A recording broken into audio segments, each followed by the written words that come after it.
Aujourd'hui, nous avons eu droit à une audience houleuse.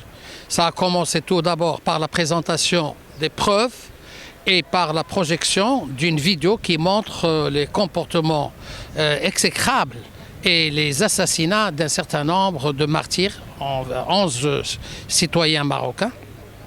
Après, donc, le tribunal a commencé par interroger les prévenus. On a commencé par le premier prévenu. Contrairement à ce qui se dit ici et ailleurs, le procès se déroule dans des conditions optimales de respect de la défense et de respect de la partie civile, à telle enseigne que les accusés ont eu une réaction brutale quand on a posé une question à un accusé. Lequel des accusés? C'est un des accusés, le premier accusé dont le dossier était disjoint et qui était à la demande de la défense des accusés intégré dans le procès global.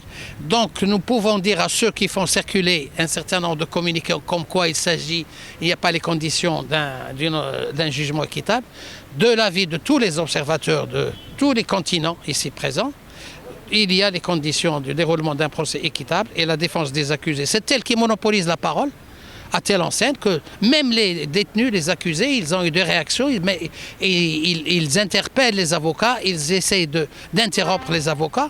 Et nous sommes là pour que le procès se déroule d'une manière équitable. Nous défendons les victimes de ces agissements qui sont des martyrs de la patrie. Donc le procès maintenant débat le fond du dossier. On a commencé le débat, on ne doit plus s'arrêter. Il faut qu'on termine l'interrogatoire. Le président termine l'interrogatoire de tous les prévenus et après il y aura les plaidoiries, les réquisitions du ministère public et les plaidoiries de la défense.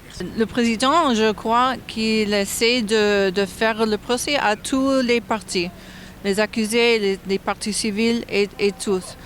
Mais comme j'ai dit, justice delayed is justice denied. Si on ne peut pas bouger un peu dans le cas, on ne trouvera la justice parce que on doit avoir les décisions finales et respectées.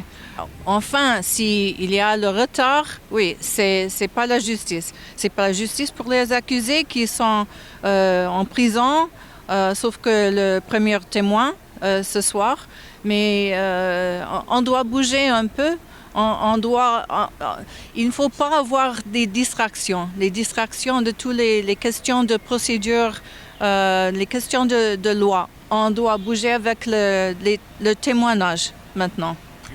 J'ai entendu cette accusation selon laquelle ce serait un simulacre de procès. Je constate que c'est tout sauf un simulacre de procès. Et ce que je déplore avec une immense tristesse, c'est que ce qui n'était pas un simulacre était bien un assassinat et un massacre le 8 novembre 2010.